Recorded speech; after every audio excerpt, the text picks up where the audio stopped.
قیامت کے دن 3 عدالتیں لگیں گی، 3 کچہریاں ہوں گی۔ حدیث پاک میں حضور پاک صلی اللہ علیہ وسلم نے فرمایا کہ قیامت کے دن 3 عدالتیں لگیں گی۔ پہلی عدالت اور پہلی کچہری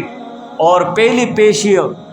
تو ایسی ہے جس میں کسی قسم کی کوئی معافی نہیں ہے، اور یہ عدالت ہوگی ایمان اور کفر کی، کہ جس نے اللہ تعالیٰ کے ساتھ شریک بنایا ہو تو اس کے لیے بالکل معافی نہیں ہوگی، اور جو مومن مسلمان ہو تو اس کے لیے معافی ہوگی۔ اور دوسری کچہری اور پیشی اور عدالت وہ اللہ تعالیٰ کے دربار میں بندوں کے حقوق کے متعلق کی ہوگی، کہ اللہ تعالیٰ صاحب حق کو اس کا حق ضرور دلائیں گے، خواہ اپنے آپ اپنی طرف سے یا اپنے پاس سے عطا فرمائیں،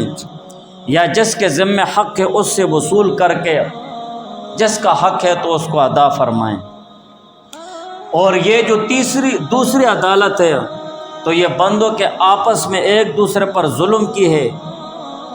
اگر کسی نے کسی پر ظلم کیا ہوگا تو اللہ تعالیٰ اس کا بدلہ لیں گے، مظلوم کو اس کا عوض ملے گا، مظلوم کے ساتھ انصاف کیا جائے گا۔ اور تیسری کچہری اللہ کے اپنے حقوق کی ہے، حقوق اللہ کی ہے، فرائض وغیرہ کے متعلق کی ہے، اور اس میں اللہ تعالیٰ زیادہ پرواہ نہیں فرمائیں گے کہ یہ اس کریم اور مہربان ذات کے حقوق کے متعلق ہے،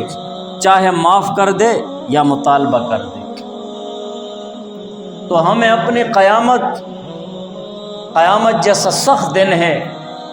جو اللہ تعالیٰ کے ہاں سامنے پیش ہونا ہے، اور ان تمام چیزوں کے متعلق ہم سے پوچھ ہوگی۔ ایک حدیث میں ہے حضور پاک صلی اللہ علیہ وسلم نے فرمایا ہے کہ جس شخص کے ذمے اس کے بھائی کا کوئی حق ہو، کہ اس پر آبرو کا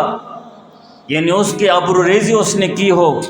یا مال کے متعلق کوئی اور زیادتی اور ظلم کیا ہو، اس کو آج معاف کرا لو،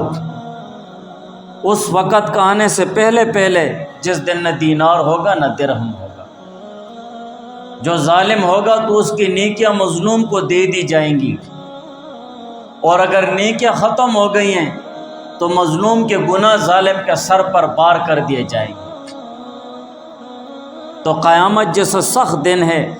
اس کے لیے تیاری کرنے کی کوشش اور محنت کرنے کی ضرورت ہے۔